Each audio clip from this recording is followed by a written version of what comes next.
Hey guys, and welcome to my channel. Today's video is a response video, and I don't think I've ever actually made a video like this because they're usually like I'm not involved at all, so I don't feel the need. But here, ONISION actually messaged me personally, so I'm gonna talk about it. I was already thinking about making this video last night, and then ONISION posted another video on Uh-Oh Bro about Manchester. So, quick background.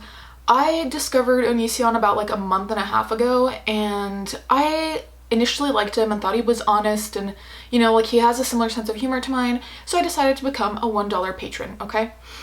I always saw those comments saying he's manipulative, he's a sociopath, he's a psychopath, and since I hadn't been following him for that long, I didn't know much of his history, so I tried looking into that, but a lot of those videos were deleted, or the evidence was heavily biased. Like, not the evidence, the videos I found were heavily biased and didn't have much evidence.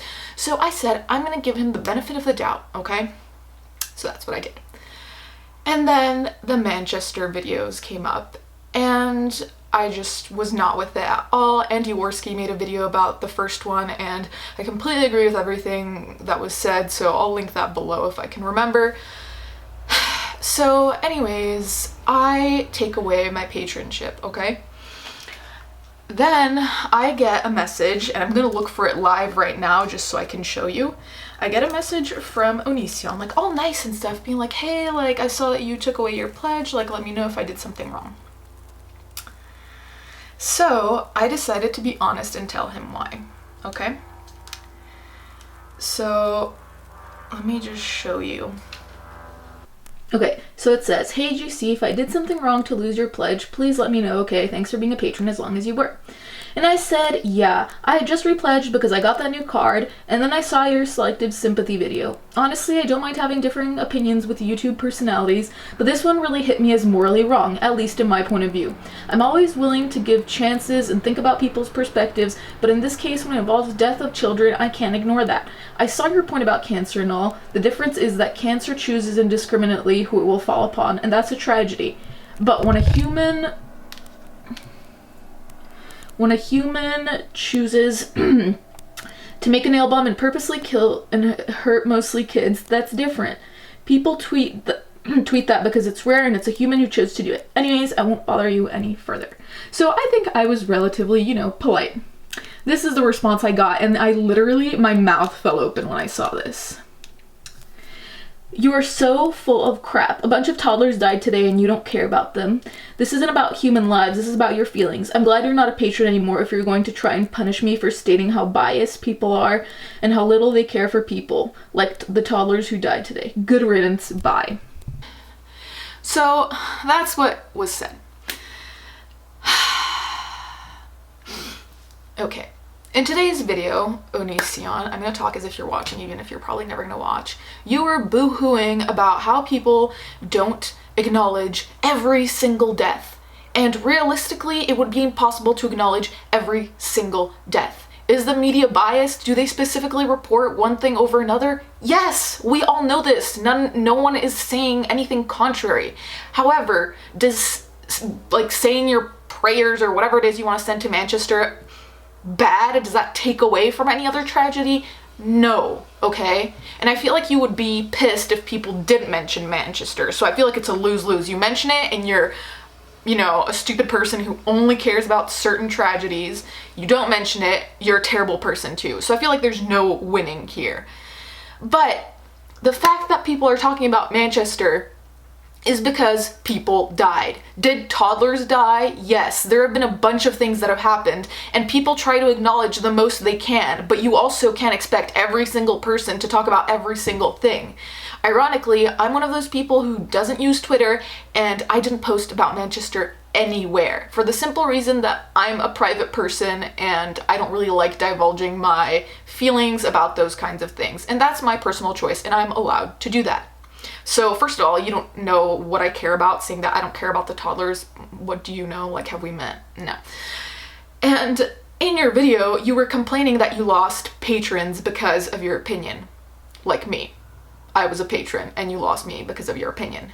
First of all, we're patrons. Nobody owes you any money whatsoever. We're doing it to support you, and we can decide to take away our $1 or $250 pledge for whatever reason we deem fit. Because in the end, pledging is essentially a donation, and if you don't agree with someone anymore on something that you see as really important, you're allowed to be like, hey, not okay with me. Morally, based on my code, the way you were acting, I don't support that. So I can say, hey, I don't want to give you $1 a month anymore because morally, I would never want to be associated with your kind of mindset. That's just how it is, okay? I don't even agree with all of your opinions, and I didn't before, and I was still a patron because I could respect certain opinions. When I don't respect your opinion or your point of view about something, I can decide to take away my pledge, and you're not allowed to be all sad about it and saying that I'm mad because of an opinion. Morally, I can do what I want, you know? Like, if you don't like my opinions, you can tell me good riddance, bye, which is exactly what you did. I just think that you feel like people owe you the money, no matter what you do, and that's just not a reality. I know this video is all over the place, but I'm fucking pissed. Like, I got this message last night and my jaw dropped. I was with my husband and I was like, I cannot believe this. And I was so disappointed because I actually thought that ONISION was a straightforward, generally honest person, like forgetting all the shit that I saw of him being a psychopath or sociopath, since I didn't really see any evidence for that because a lot of the videos were deleted. I was like, I'm gonna give him a chance because he seems like an honest person. My mistake, I'm a fucking idiot. I take it all back. Like, I'm so disappointed right now. And the fact that I voiced my opinion to ONISION completely level-headed, not saying, hey, you're a piece of shit because you said this, but completely level-headed, and then he tells me good riddance. Like, I understand that $1 isn't that much, but for someone who was supporting you, it's a little bit shitty to just, I don't know, go a little bit overboard with them just because they don't agree with your opinion. Like, you're being a hypocrite because you were complaining about me not being your patron because I don't like your opinion, but then when I removed my patronship, you said good riddance. So technically you don't want anyone who has differing opinions? Like, I don't understand. Anyways, I don't know, like, I'm honestly so disappointed because I never looked up to him. He was never like an icon or an idol for me. Like, I've only been following for a month, but it's just so disappointing when you see creators act that way.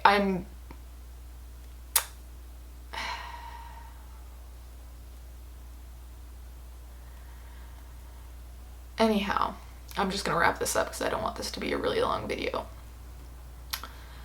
When people send their prayers, it doesn't change anything except for one thing. The families that are grieving, whoever is grieving, gets a sense of support. If you wake up one day and God forbid something happened to someone in your family and you get thousands upon thousands of messages saying, you know, like, I'm sending prayers, like, I'm sending good vibes, like, I'm so sorry, all of this support will potentially make you feel slightly better or maybe just less alone, and I don't know what's so bad about that. So you saying that prayers don't help anything, like, yeah, concretely they won't change what has happened. However, people have feelings. I know you don't, but people have feelings, and giving your support might help that person. You don't know what they're going through, so what's there to lose by saying something nice? It's like saying compliments won't help anything. Well, yeah, compliments most of the time don't concretely change someone's face or their hair or their body, but it can change things in their head. So why wouldn't you do that? And when you say that people are in their feelings and trying to be heroes, I think that's just a really skewed perspective, and obviously you would have that perspective because, I mean, let's face the reality. I don't know where your feelings are or where they went to die, but they've been gone for a while, you know? So I don't even think you can understand when people are overwhelmed or saddened by such a big thing, and I don't understand what the problem is with voicing that. Like, what's the problem with having feelings? You're acting like having feelings is inherently a bad thing or makes you, you know, less capable or stupid, you know? I just don't understand that. And I don't know, like, I'm gonna shut up. I'm just gonna link Andy Worski's video because that's the one that really puts everything I have to say in more eloquent wording. And yeah, I guess just watch out who you support, guys. Thanks for watching. I know this was an angry video. To be fair, I think it was mandated, but I appreciate you guys for watching, and I don't know, leave me your comments if you have a specific opinion about this, because I know a lot of people have been very, very emotional about it, and that's not bad, but I'd just be interested to know what you guys think. Anyways, I'm gonna end this mess now. Bye.